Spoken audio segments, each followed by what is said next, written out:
Hello everyone, welcome back to అమ్మ వంట channel. ఒకవేళ మీరు పచ్చడి లవర్స్ అయితే ఈ వీడియో మీకోసమే.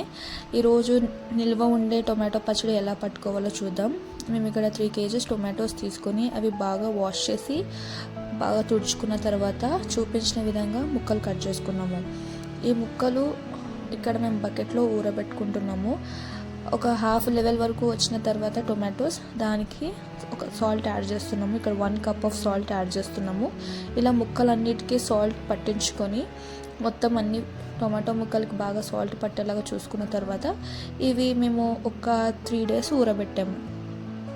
అవి బాగా ఊరిన తర్వాత ఈ టొమాటో రసాన్ని అంతా తీసివేసి ఒక 1 day పాటు టమాటో ముక్కల్ని ఆరబెట్టాలి. మనం ఏదైతే టొమాటో జ్యూస్ ఉందో అది కూడా ఎండలో ఆరబెట్టాలి.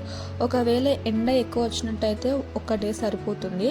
అవి టమాటా ముక్కలు ఇలా చూపించిన విధంగా బాగా ఎండిన తర్వాత దీంట్లోకి మనం టమాటో జ్యూస్ తీసుకున్నాం కదా, దాంట్లోకి 1/2 kg టామరిన్ తీసుకోవాలి. చింతపండు తీసుకొని మనం ఏదైతే టమాటో ముక్కలు ఆరాయో అవి మనం గ్రైండ్ చేసి పెట్టుకోవాలి. అవి గ్రైండ్ పెట్టుకున్న తర్వాత ఈ టొమాటో జ్యూస్ ప్లస్ ఈ టామరిన్ రసాన్ని దీంట్లో ఈ మిక్చర్లో కలిపేయాలి.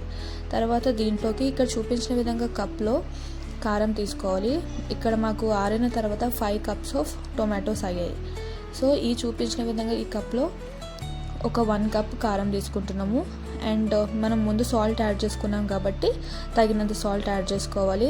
అండ్ మెంతి పొడి ఇంకా ఆవపిండి 2 కలిపి కొద్దిగా తీసుకోవాలి.